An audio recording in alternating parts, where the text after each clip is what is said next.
Hi friends, welcome to Sunitha kitchen. ఈరోజు మీకు చూపించబోతున్న recipe చిక్కుడుగాయ మరియు మెంతికూర కాంబినేషన్లో కర్రీ చేయబోతున్నాను. చాలా బాగుంటుందండి.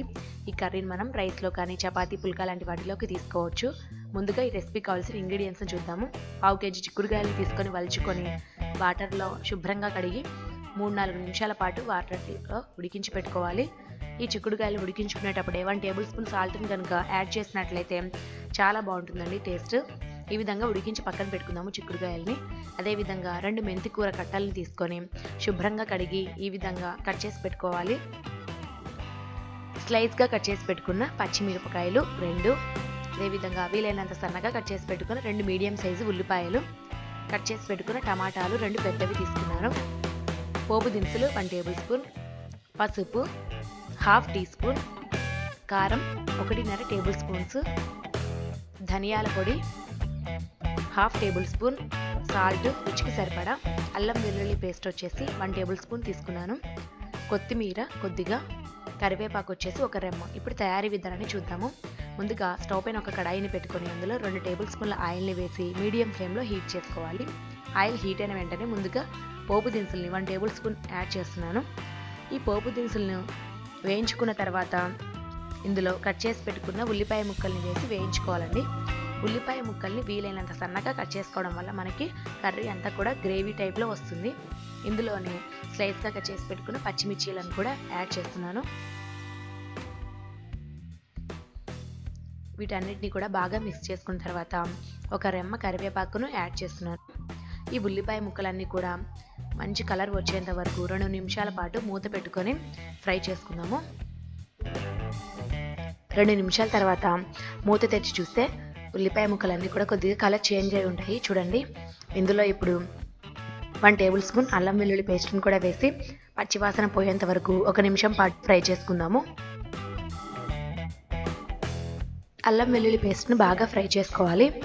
అల్లం వెల్లుల్లి పేస్ట్ వేసిన తర్వాత వెంటనే అడుగంటుతూ ఉంటుంది, అయినా పర్వాలేదు. 1 నిమిషం తర్వాత చూస్తే పచ్చివాసన పోయి అల్లం వెల్లుల్లి పేస్ట్ బాగా ఫ్రై అయిపోయింది. ఇందులో కట్ చేసి పెట్టుకున్న టమాటా ముక్కల్ని యాడ్ చేస్తున్నాను. టమాటా ముక్కల్ని వేసిన తర్వాత బాగా మిక్స్ చేసుకొని ఇందులో పసుపు, ఉప్పు, కారంని 1 బై 1 యాడ్ చేసేస్తున్నాను. ఉప్పు కొద్దిగా చూసి వేసుకోండి, ఎందుకంటే చిక్కుడుగాయ ముక్కలు ఉడికించేటప్పుడు కొద్దిగా సాల్ట్ని యాడ్ చేస్తాం కాబట్టి ఇక్కడ కొద్దిగా చూసి వేసుకోండి.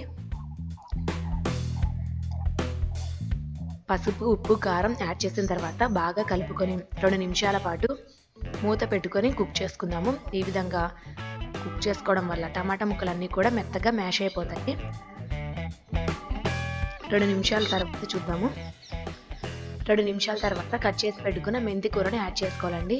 సారీ అండి, నేను ఎడిటింగ్ చేసేటప్పుడు ఆ వీడియో కొద్దిగా మిస్ అయిపోయింది, ఏమీ అనుకోవద్దు. 2 నిమిషాల తర్వాత మెంతి కూరని నేను యాడ్ చేశాను.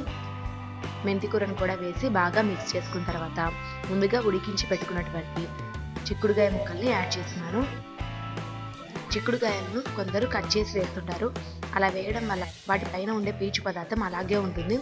అదే కనుక మనం చిక్కుడుగాయలు ముందుగా వలిచి ఈ విధంగా ఉడికించి వేసుకోవడం వల్ల పైన ఉండే పీచు పదార్థం అంతా కూడా పోయి మెత్తగా ఉడికిపోతాయి, మనకి త్వరగా అయిపోతుంది కర్రీ కూడా.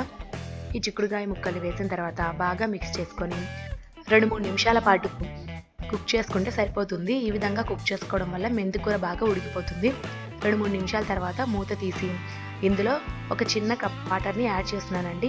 కర్రీ కొద్దిగా గ్రేవీ టైప్ రావాలి కదా, అందువల్ల నేను చిన్న కప్పు వాటర్ని యాడ్ చేస్తున్నాను. వాటర్ని కూడా యాడ్ చేసి బాగా మిక్స్ చేసుకున్న తర్వాత ఇందులో ధనియాల పొడిని యాడ్ చేస్తున్నాను.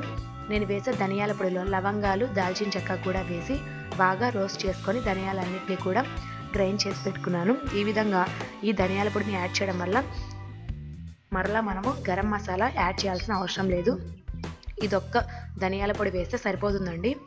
ఈ ధనియాల పొడి కూడా వేసిన తర్వాత 3-4 నిమిషాల పాటు మూత పెట్టుకొని కుక్ చేసుకుంటే మనకి కర్రీ రెడీ అయిపోతుంది. 3-4 నిమిషాల తర్వాత చూస్తే కర్రీ రెడీ అయిపోయిందండి. కొద్దిగా కొత్తిమీర చల్లేసుకొని స్టవ్ ఆఫ్ చేసేసుకుందాము. ఒక బౌల్లోకి ఈ కర్రీ మొత్తాన్ని కూడా తీసేసుకుందాము. చూసారు కదండి ఎంత సింపుల్గా ఈ చిక్కుడుగాయ మెంతికూర కర్రీని తయారు చేసుకున్నామో. చాలా బాగుంటుందండి. మెంతికూర అనేది ఏ కర్రీలో యాడ్ చేసినా కూడా చాలా బాగుంటుంది టేస్ట్. ఈ మెంతి కూర కనుక మనకు మార్కెట్లో అవైలబుల్గా ఉంటే అప్పటికప్పుడు తెచ్చి వేసుకోవచ్చండి. లేదా ఒక్కసారిగా ఎక్కువ మెంతి కూరని తెచ్చుకొని నీడలో ఎండబెట్టుకున్నట్లయితే అది కసూరి మేతి అవుతుంది. దీనిని మనం ఒక ప్లాస్టిక్ కంటైనర్లో స్టోర్ చేసుకొని అప్పుడప్పుడు కర్రీలలో యాడ్ చేసుకోవచ్చు. చాలా బాగుంటుంది. చిక్కుడుగాయ మెంతికూర కర్రీని మనం చపాతీలో కానీ రైస్ పుల్కా లాంటి వాటిలోకి తీసుకోవచ్చు. చాలా బాగుంటుంది. ఈ వీడియో కనుక మీకు నచ్చినట్లయితే నా ఛానల్ని సబ్స్క్రైబ్ చేసుకొని ఒక లైక్ చేసి కామెంట్ పెట్టండి. Thank you for watching.